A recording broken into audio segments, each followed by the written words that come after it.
Hello, my loves. How are you doing? Welcome back to Miss on a Mission. And if you are new here, you're most welcome. Make sure to pause right here, right now. Hit that subscription button. Above everything, make sure you hit the notification bell so that every time we're uploading a new video, you're going to be among the first people to be notified. Also, make sure you share with your friends and family and neighbors. And also, make sure to leave me your comment down below. Today we are going to talk about lessons that I learned during my depression. If you have been with me, you might be aware that I have been diagnosed with depression clinically twice last year. And today we are going to talk about what I learned from depression. I have my notes written down here and I hope you're going to enjoy. I hope you're going to grab 1 or 2, 3 lessons and you're going to share with your loved ones. And above everything, you're going to be compassionate with the people that are depressed. And we are going to be enjoying this turmeric latte, or you can call it turmeric milk. It's very nutritious and I'm a big fan of it. Almost every other night I'm going to have this. And so let's get started. In case you don't know, depression is a mood disorder that is caused by various factors, including biological, situational, cognitive, and environmental factors. Some of the symptoms of depression include recurrent thoughts of death, otherwise known as suicidal ideation without a specific plan, depressed mood nearly every other day, anger or irritability, significant weight loss, loss of interest and pleasure in activities that a person previously enjoyed, fatigue and loss of energy, excessive guilt/feeling of worthlessness, and inability to think or concentrate. Those are just some of the symptoms that show up in a person that is depressed. And at this point, guys, I caution you to self-diagnose. In case you think or you feel you are depressed or you have some of the symptoms that I just shared with you, please visit an hospital and make sure you are checked, you are assessed by a licensed mental health professional. Okay, let's get to the lessons. The first lesson that I learned was awareness of your mental health is very crucial. Most of the people, myself included, do not know they are depressed until something unusual happens. That's when they realize something is not okay with them. They might end up overreacting, dissociating. Some of them end up killing themselves. And it's only during that time that they come to realize that this is not normal. In my case, I detached, I dissociated a lot. I made sure I stayed away from people. And I had these symptoms, but I didn't know what I was going through. I thought maybe it's fatigue because of job, but that was not the case until a major event happened in my life. That's when all hell broke loose. Like the first time I was given the antidepressants, and I became aware that depression was actually a thing that could catch up with me. It didn't choose who to befall on. And that's when I started doing my research. And because I was doing baby steps, it was the first time. Of course, I ended up getting into it for the second time. And this second time, I promised myself I was not going to become a slave to medicine. I was not going to give power to depression. And it's very hard. When you're in that hole, nothing matters in life. You don't see what life is. It's very hard, especially if you have no one to share with, especially if you have no one to talk to.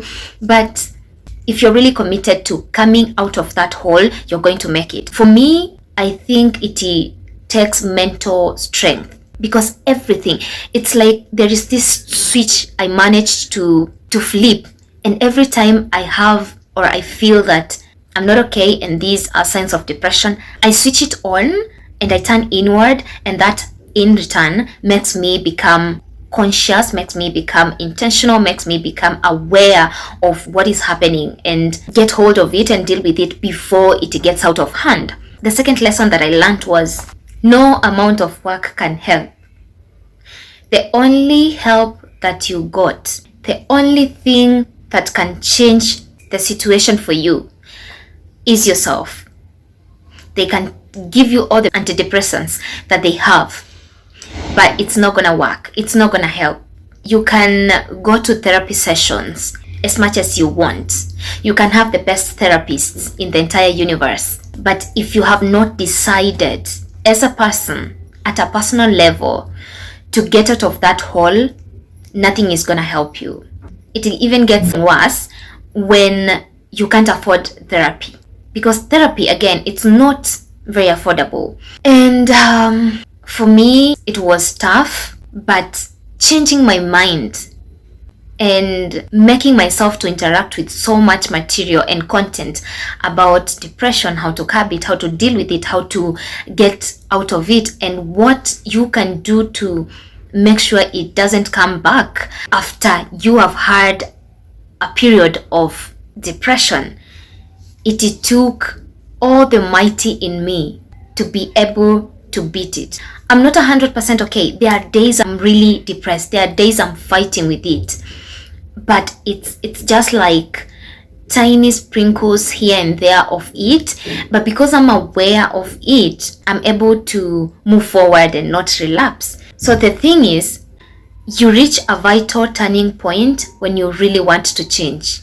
In my case, it was, I'm at that deep hole, and unless I pull myself out, there is no more life for me.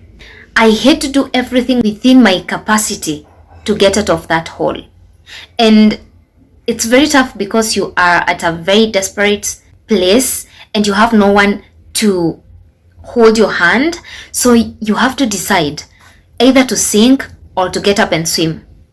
And I chose the latter. So there is no amount of effort that can really help you unless you have decided, I really want help. I really want to get out of this. It can only take yourself. The third lesson that I learned was there is power in accepting and telling the truth to yourself. For me, when I heard the news from the doc that diagnosed me with it, I couldn't believe it. And I even argued. I had a debate with her. I didn't understand how I was a strong woman. I was not raised to be depressed. I mean, there is nothing like depression along my lineage. What are you talking about when you are telling me that I am depressed? I was in so much denial. I felt like I was dying and there was no meaning in life. And for some people, they could be lucky by having people that they can share the story with. But for me, I didn't have anyone to share with. Not because I don't have people in my life, but the people in my life, they are not going to get it. Depression, what are you talking about? They're not going to get it. So I had to start accepting that I am depressed. And yes, it's shocking. It has never happened to anyone in my family, even the extended family, and that's okay. I'm the first case and I have to deal with it or I'm going to go down with it. And I had to admit to a lot of ugly stuff, very painful ones. I had to allow myself to let the painful things that hurt me go away. I had to start making peace with what was and what wasn't and what has. I had to start accepting it slowly by slowly, step by step. That's why you hear sayings and quotes like, the strongest people have gone through the most painful and worst nightmares to become the strong people they are today. I didn't have anyone to share with. And even if I got someone, they couldn't get it because I tried. Because someone is going to tell me, maybe you're assuming people wouldn't get it, but I tried and nobody got it. So I had to deal with it in my own way. And it took a lot of acceptance. It took a lot of letting go. It took a lot of forgiveness. It took a lot of work in it to be where I am right now. The fourth lesson that I learned was how you see challenges matters a lot. And this is quite self-explanatory. But the thing is, because I know better and I am aware of a lot of things, so I try to not take so much time to analyze and think about things. I just let things be. How I look at problems and challenges is that when a problem shows up in my life, I no longer take it to heart with so much weight, with so much attention. I look at it first as just a problem, and the next thing I do, I start looking at the possible solutions that could help solve this problem. I separate myself from the problem, and that has helped me a lot in navigating and dealing with challenges and problems. I no longer take them to the heart with so much weight.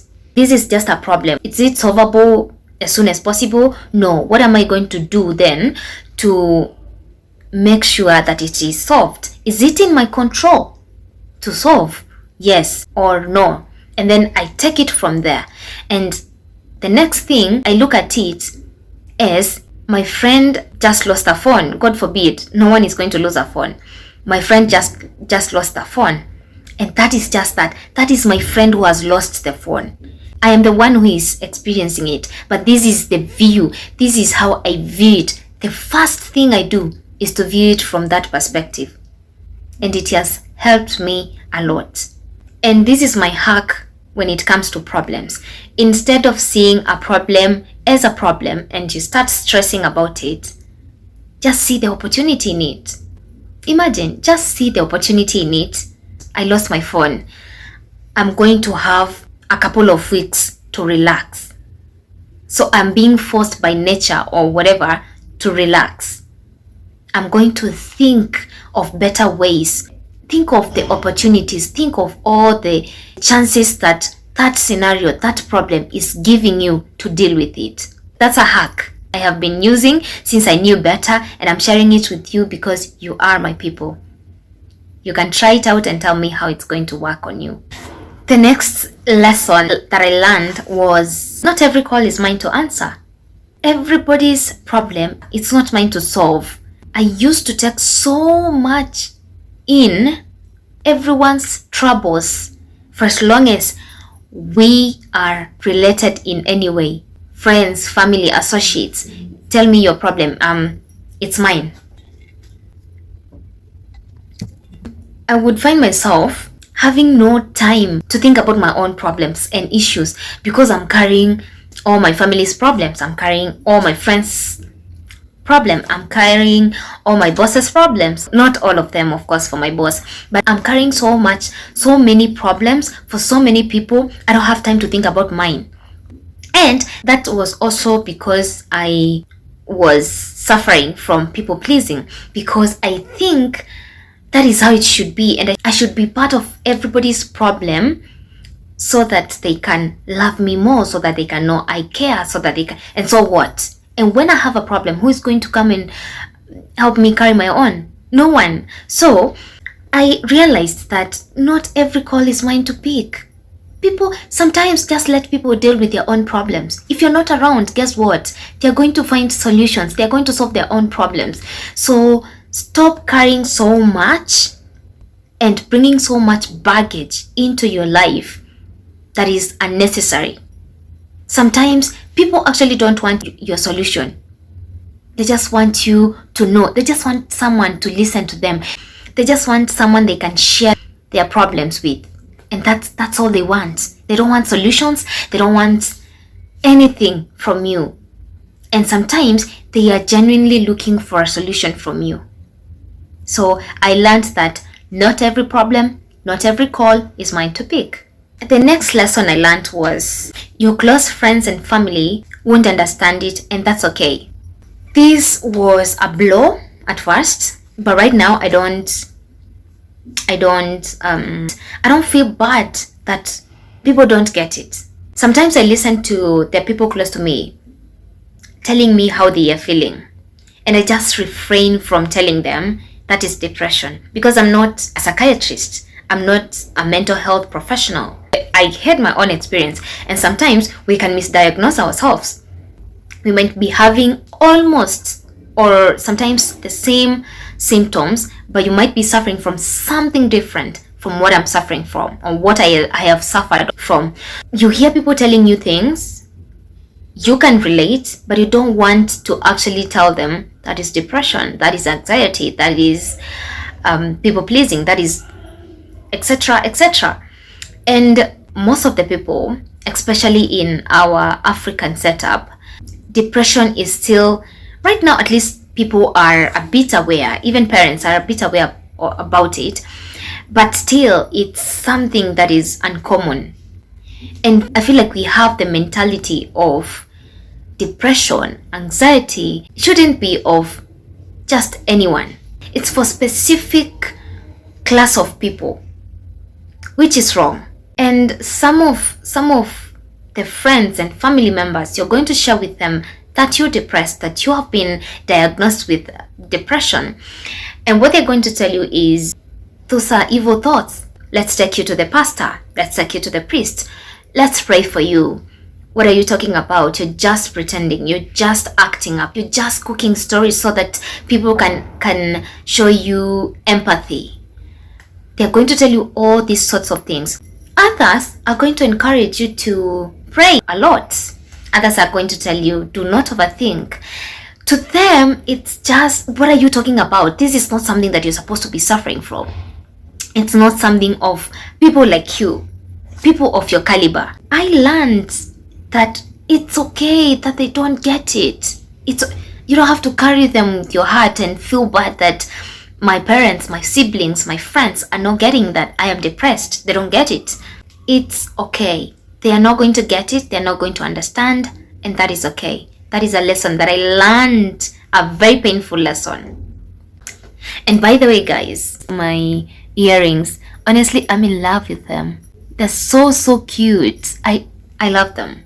And I feel like a goddess right now. Like I'm in my era. I love me. Like I look so beautiful. I mean, can't you see? Can't you all see?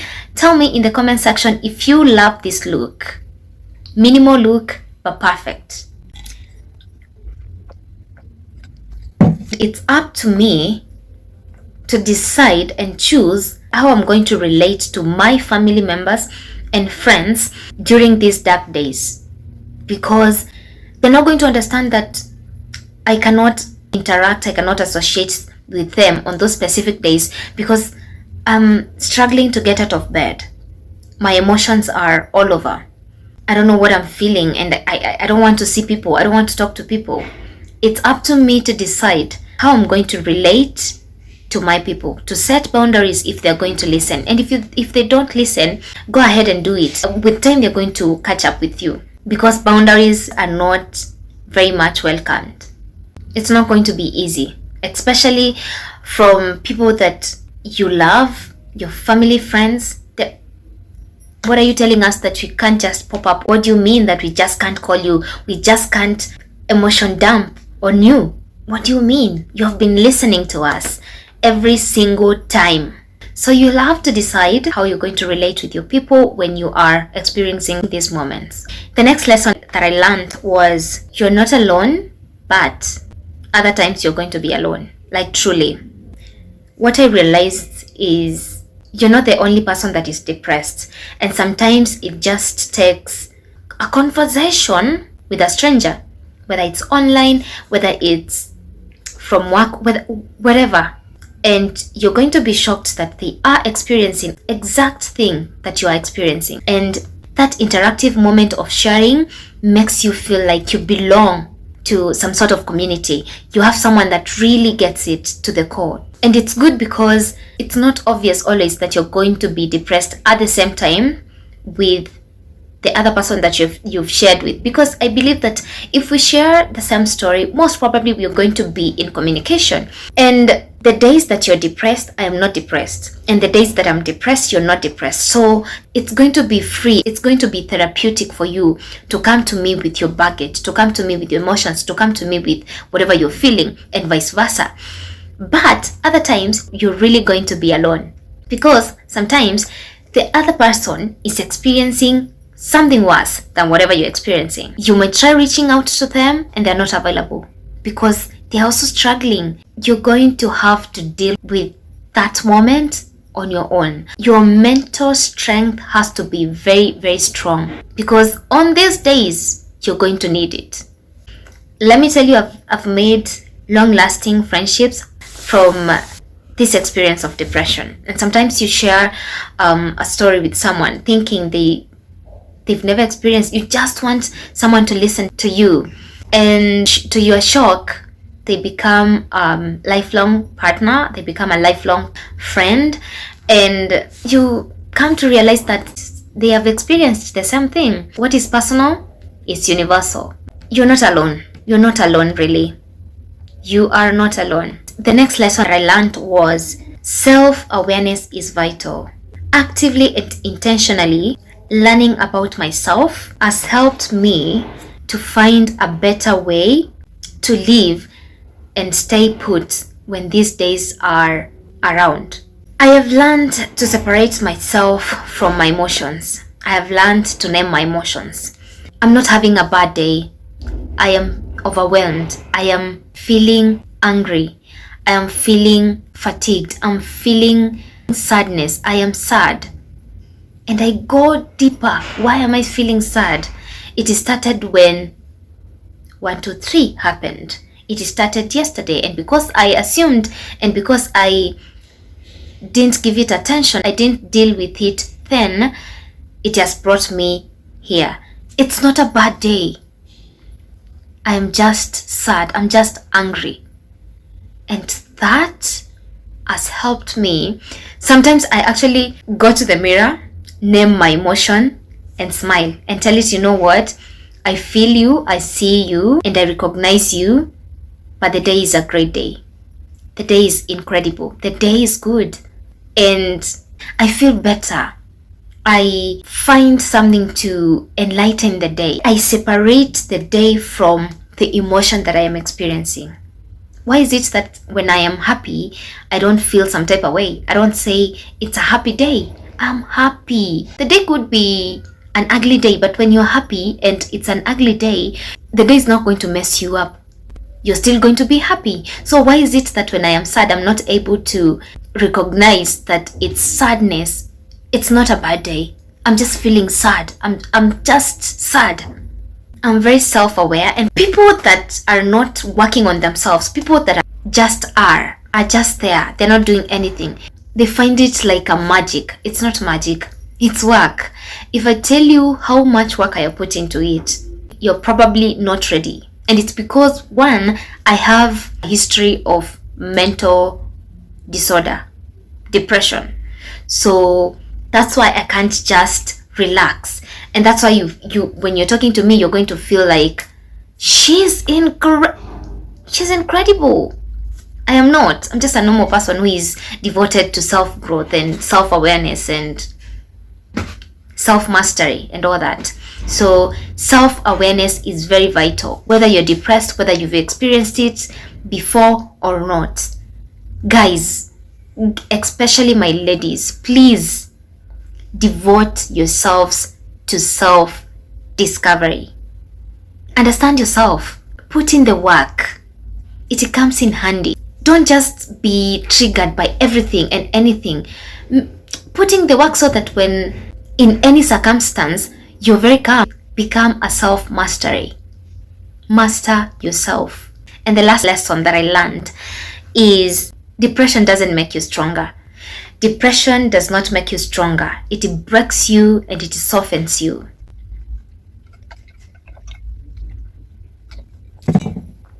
You hear terms like, they have been through a lot, and I think that's why they are strong. Whatever they went through made them stronger, made them who they are. To some extent, yes, because right now I know better and I know how to act. I'm not 100% perfect in it, but I'm going to behave better in different situations, circumstances. But depression, it arose the softer parts of me. It broke me to the core. The truth is, it did not only make me stronger. It broke me and it softened me. Right now, most of the times, I am in tune with myself. And I know when to catch myself before I allow anything to consume me, whether it's my emotion, whether it's a trigger, whether it's any situation, circumstance. I know when to catch myself. I know when to detach. And I'm very good at it from the outside world and come back within. I don't sit by and wait for my body to tell me, to force me rather, to come back and be in tune with myself. I don't sit around and wait for that. I'm very much in tune with myself. I know when to dissociate. I know when to indulge fully and sometimes partially. I know when to be into the entire world and I know when not to. And it's not a superpower. It has taken work. It has taken a lot of pain. It has taken a lot of forgiveness. It has taken a lot of letting go, it has taken a lot of research and trying to understand and learning. I am continuously learning. And the more you learn, the more you realize you don't know. I'm still a student of life. So you have to start, honeys, my lovely darlings. You have to start today. Don't wait.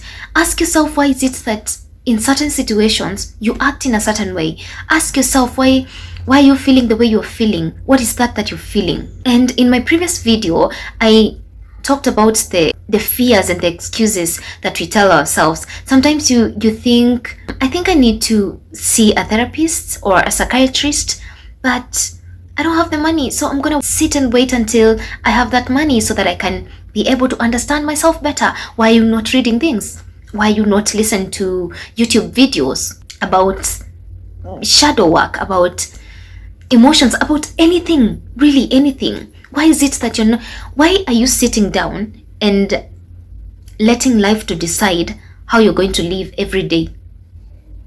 You wake up tomorrow and your emotions decide today you're going to have a bad day, and your entire day is crappy. Why? Because you don't understand what you're going through. Why not take the time and try to understand? Why is it that sometimes I feel this and it is recurrent? I always experience it, not every day, but I always experience it. What is this? What do you call this? I was talking to a very close person to me, and I was telling them how I really cannot stand stagnation. That point of pyramid, that is the plateau part, the lower part, that is the plateau part, I don't know how to deal with it. I don't care if I am learning how to do my next meal, but I'm going to learn something. I'm so devoted into self-development, self-improvement, self-growth. I don't care if I'm going to learn how to wash my ears. I'm going to do it. I'm not going to just sit and be looking at people and seeing incredible people, and then I'm going to think people are so amazing, people are lucky. People, they're not lucky. They're not lucky. They put in the work. Every masterpiece was not born a masterpiece. And I keep on saying this, and I'm going to repeat it until it sinks into your heart, until it is at the palm of your hand, until you can hear me say it in your head every other minute. Every masterpiece was not born a masterpiece. That is how you see brilliant minds. That is how you see incredible people. That's how you see masterpiece. And resources are not everything. Use what you have. And the last thing is, depression is wisdom. It's a wake-up call that your life, that my life, is out of balance. It turns all our lights off, but it's to be honored. So for those of you that are depressed right now, really and truly, I empathize with you guys. For those of us that we still experience phases of depression, I also empathize with you a lot. And I'm sending us a lot of love, a lot of hugs, and a lot of light your way. Don't give up. So in case you're experiencing something, my DM is always free, and there is a lot of love in my channel. You can always DM me, and I can encourage you with 1, 2, 3 words. Until the next video, guys, make sure you've subscribed. I wish you well. I wish you all the best, and I wish for us to not be consumed by depression. Be safe, smile more, and continue working on yourself to become the best version of yourself. Bye.